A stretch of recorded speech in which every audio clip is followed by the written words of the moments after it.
যারা রমজান মাস পেয়েছিল, সিয়ামের মাস পেয়েছিল, রমজান মাসে যারা দিনের বেলায় ইফতারের আগে যারা ইফতার করেছিল, রোজার মাসে যারা রোজা ছেড়ে দিয়েছিল, আল্লাহর ফরজ রোজা যারা রাখেনি, ওই বেরোজাদারের দলেরা ওদের জাহান্নামে উল্টো করে টাঙিয়ে রাখা হবে। ওদের মুখগুলো ফেটে ফেটে মাটিতে রক্ত পড়বে। এদের জাহান্নাম যেতে হবে, এরা জান্নাতে যাবে না, পাবে না, মিলবে না। যে সকল মানুষেরা রমজান মাসে দিনের বেলায় খাবার খায়, রমজান মাসে দিনের বেলায় রোজা ছেড়ে দেয়, ফরজ রোজা রাখে না, ওই সমস্ত বেরোজাদার গুলোকে জাহান্নামে তাদের উল্টো করে টাঙানো হবে। তাদের মুখের রক্ত টস টস করে জমিনে পড়বে। ওদের জাহান্নামে বাঁচার উপায় রবে না। এখন যারা আছেন এটা মুখ খুলে বলেন তো, আপনার এই দেওনাপুর এলাকা, আপনার বৈষ্ণবনগর মালদা, আপনার এলাকার কথা আপনি বলেন, মুসলমান অথচ বেরোজাদার, এরকম লোক নাই? অনেক মানুষ তো এত সুন্দর চেহারা, শরীর স্বাস্থ্য এত সুন্দর, রমজান মাসে রোজা রাখেনি। আরে মসজিদের ইমাম বলছে, এই এই এই ভাই, তুমি রোজা রাখোনি কেন? বলছি মুলিসে পেটে খুব গ্যাস, ওই জন্য রোজা রাখিনি। এরকম কিছু বাহানাদার লোক সমাজে পাওয়া যায়। আপনাদের দিকে বোধ হয় নাই, আছে? আল্লাহ, এমনও পরিবার আছে দুপুর বেলায় সকল সদস্য তারা পেট ভরে রমজান মাসে ভাত খায়, রান্নাও হয়, এরকম পরিবারও আছে, নাই? আছে। আল্লাহ, জাহান্নামে উল্টো করে টাঙিয়ে রাখা হলো। নবী বললেন, আমি জাহান্নামের উপরে আরো উপরে যেন আগিয়ে যেতে লাগলাম। হঠাৎ করে জাহান্নামের ভিতরে একটা নদী দেখতে পেলাম। আপনার যেরকম গঙ্গা নদী, ফারাক্কার নদী, নবী বলেন জাহান্নামের ভিতরে একটা নদী দেখতে পেলাম। ওই নদীতে কোনো পানি নেই, ওই নদীতে যেন কোনো দুধ নাই, পচা দুর্গন্ধ রক্ত। ওই নদীতে দুর্গন্ধ পচা রক্ত রয়েছে, তাতে কোনো পানি নাই, কোনো দুধ নাই, দুর্গন্ধ রক্ত। নবী বলেন আমি দেখতে পেলাম ওই রক্তের নদীতে কিছু মানুষেরা হাবুডুবু খাচ্ছে, আর তারা সাঁতার কাটতে কাটতে উপর দিকে উঠে আসছে। উপর দিক থেকে পাথর মেরে আবার তাদের রক্তের নদীর মাঝখানে ফেলে দেওয়া হয়। ওরা এইভাবে রক্তের নদীতে হাবুডুবু খায়, এইভাবে তারা সাঁতার কাটতে থাকবে, হাবুডুবু খাবে।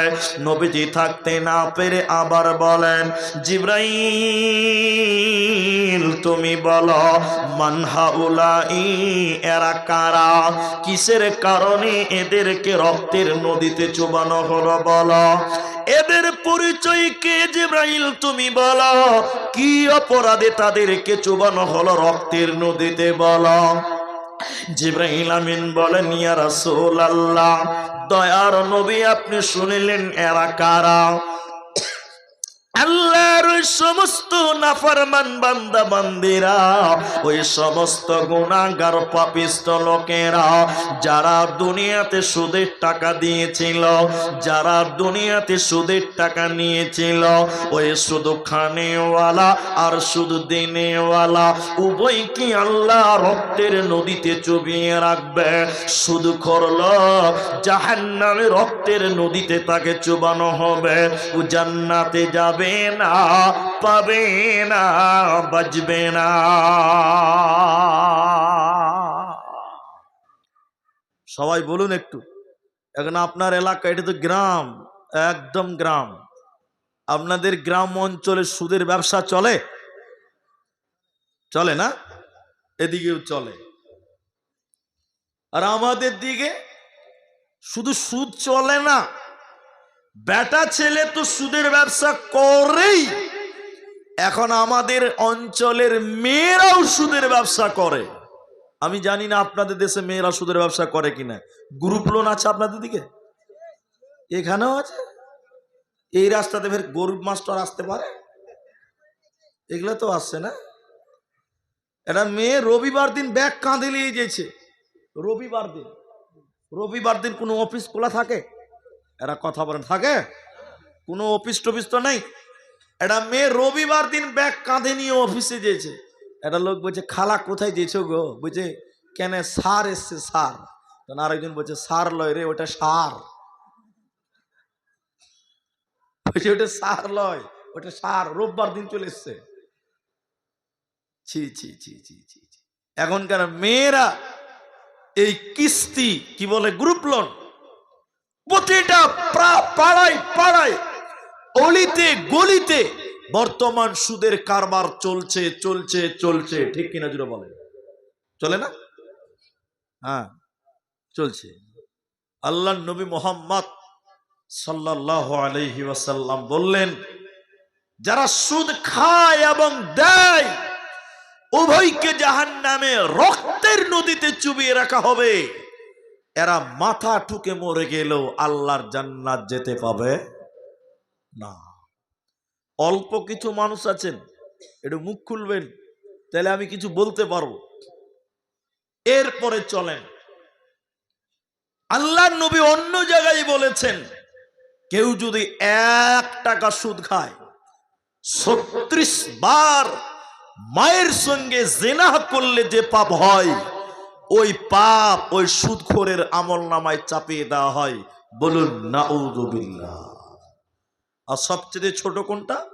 নিজের মাকে বিয়ে করা। নিজের মাকে বিয়ে করা যায়?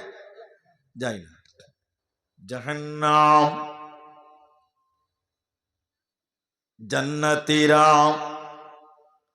জাহান্নামীরা যখন জাহান্নাম চলে যাবে, জান্নাতীরা জান্নাতে চলে যাবে। জান্নাতীরা দেখতে পাবে জাহান্নাম।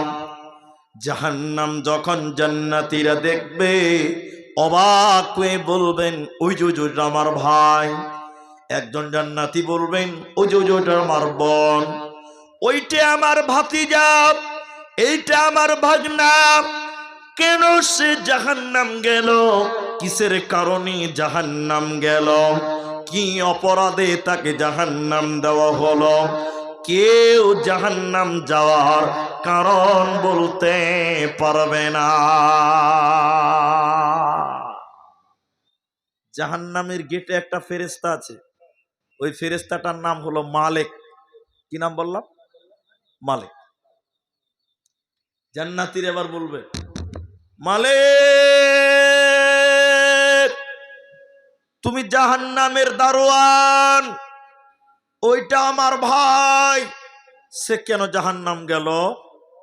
আরেকজন বলবে, ওই যে ওটা আমার বোন, সে কেন জাহান্নাম গেল? কিন্তু মালিক ফেরেশতা তখন বলবে, আমাকে জিজ্ঞাসা করে কি হবে? তোমরা সরাসরি জাহান্নামীদের জিজ্ঞাসা করো, কেন তারা জাহান্নাম গেল, কি অপরাধ, জিজ্ঞাসা করো। কোরআন সূরা মুদাসসির 29 নম্বর পারা, সূরা মুদাসসিরের 40 নম্বর আয়াত থেকে আপনি পড়ুন, পেয়ে যাবেন। এবার জান্নাতীরা বলবে, ও জাহান্নামীরা, তোমরা কেন কেন জাহান্নাম গেলে বলো? কি অপরাধে তোমাদের জাহান্নাম দেওয়া হলো বলো? কি কারণে তোমরা জাহান্নামে এসেছো বলো? জাহান্নামীরা কেঁদে কেঁদে 4খানা কারণ বলবে। জাহান্নামীরা কেঁদে কেঁদে 4খানা কারণ বলবে। আমরা কেন জাহান্নাম গেলাম শোনো। প্রথম নম্বর জাহান্নামীরা বলবে, ও জান্নাতি ভাইয়েরা, আমাদেরকে চারটি কারণে আল্লাহ জাহান্নাম দিয়েছে। প্রথম নম্বর কারণ হলো ক্বালু লাম নাকু মিনাল মুসাল্লিন, আমরা দুনিয়াতে মুসল্লি ছিলাম না, আমরা দুনিয়াতে নামাজ কায়েম করিনি, বেনামাজি জীবন গড়েছিলাম, এরই কারণে আল্লাহ আমাদেরকে জাহান্নাম দিল।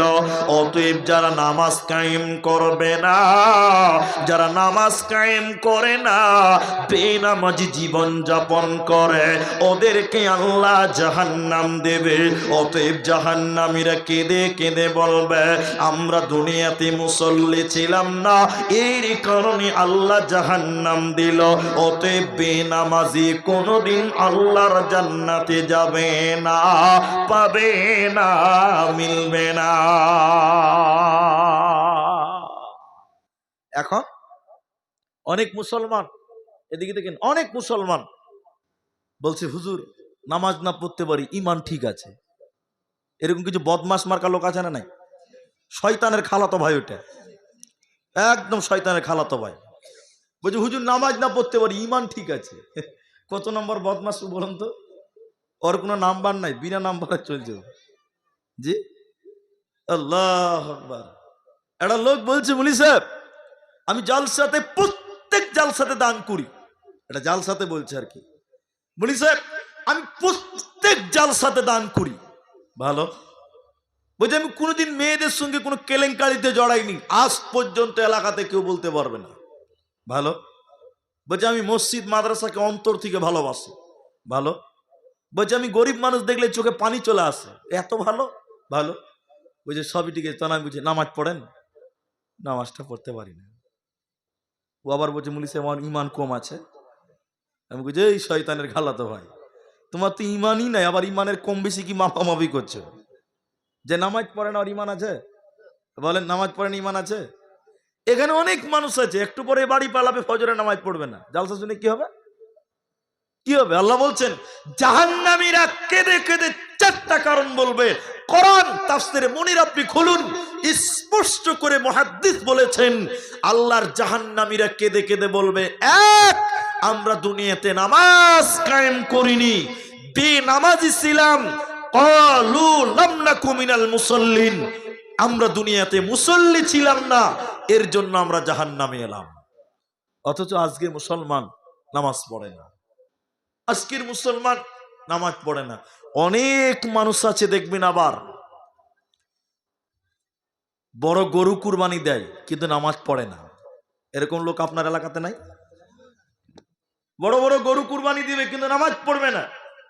অনেক মানুষ জলসায় দান করবে, নামাজ পড়বে না, এরকম লোক আছে। হাদিসের ভিতরে মুহাম্মাদুর রাসূলুল্লাহ সাল্লাল্লাহু আলাইহি ওয়াসাল্লাম তিনি বলেছেন আউয়ালু মা ইউহাসাবু বিহিল আবদ, কিয়ামতের দিন সর্বপ্রথম মানুষকে নামাজের কথা জিজ্ঞাসা করা হবে। সবাই বলুন কিসের কথা? বলুন কিসের কথা? তখন যদি লোকটা বলে যে আল্লাহ আমি বড় গরু কুরবানি দিয়েছিলাম, এইটা আগে লাও, নামাজেরটা পড়ে দিব, আল্লাহ মানবে?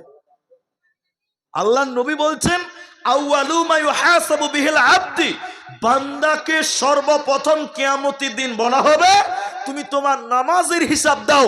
তখন যদি বলে আল্লাহ সারা রাত জলসা শুনেছিলাম, নামাজেরটা পড়ে নিব, জলসার টালাও আগে, কি হবে বলেন?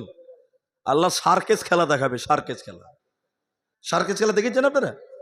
আমি ছোটবেলায় একবার দেখেছি, খালি ড্যান্স করে, ড্যান্স, আবার তারে হাঁটবে গরু, ওর নাম সার্কেস।